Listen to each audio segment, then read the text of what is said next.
Good morning, children. Now today we come to the next subtopic in work and energy, and that is potential energy. Now, what is potential energy? Now, potential energy is the energy possessed by a body due to its position or due to its shape.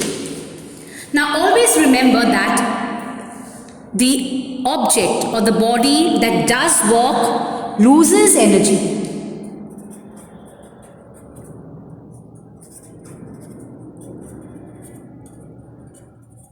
And the body on which work is done gains energy.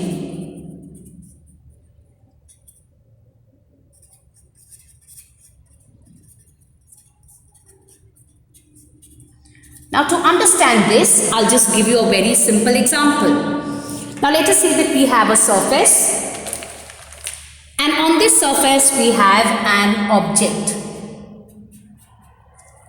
Okay? Now if I exert a force and I lift this object upwards, it is seen that work is done by me. So since I have done work, I will lose energy. And I have done work on this object. I have lifted this object upwards. I have done work on this object. So this object will gain energy. So when I lift it up, when it's kept here at a certain height, it has gained energy, and this energy which it has gained is potential energy. So it possesses gravitational potential energy. I have done some work against the force of gravity. Okay, so when I lift an object to a certain height, the force of gravity is pulling it downwards. I am doing some work against the force of gravity.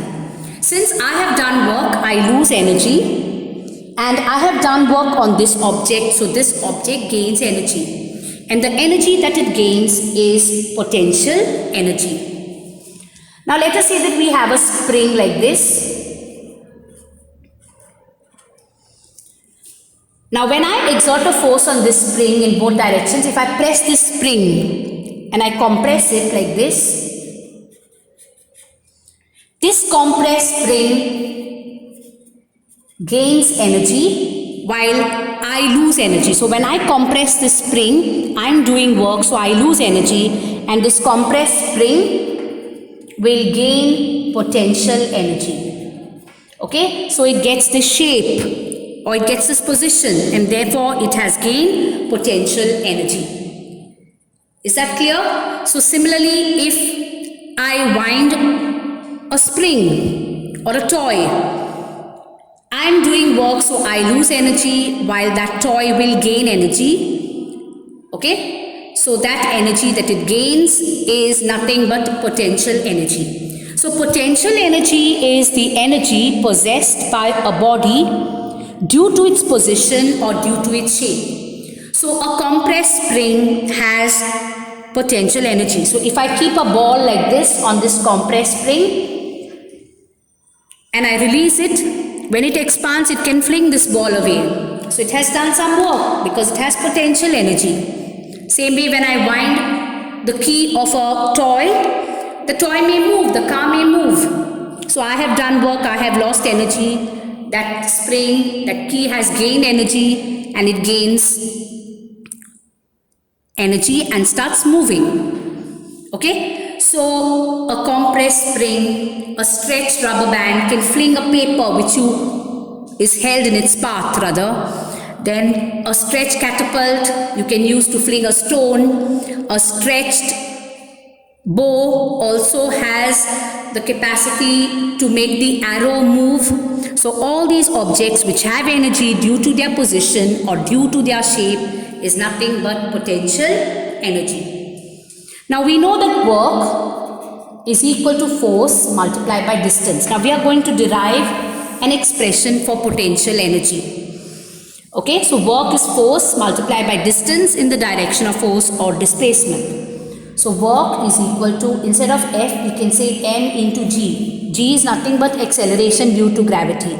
When I lift this object, I am doing work. And this work is done to overcome the force of gravity. Gravity is pulling it down. So when I lift it up, I am doing some work against the force of gravity. So force is m into a. A is nothing but g here, acceleration due to gravity.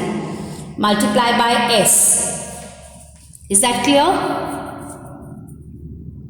Now this s is nothing but the height, this distance to which it is raised. So W is equal to m into g. We can substitute this s by h also. And this work that I do makes me lose energy. And the object I told you gains energy. And this energy is nothing but potential energy. So potential energy can also be m into g into h or m into g into s. Okay, so remember that when I lift an object to a certain height, I am doing work, I am losing energy.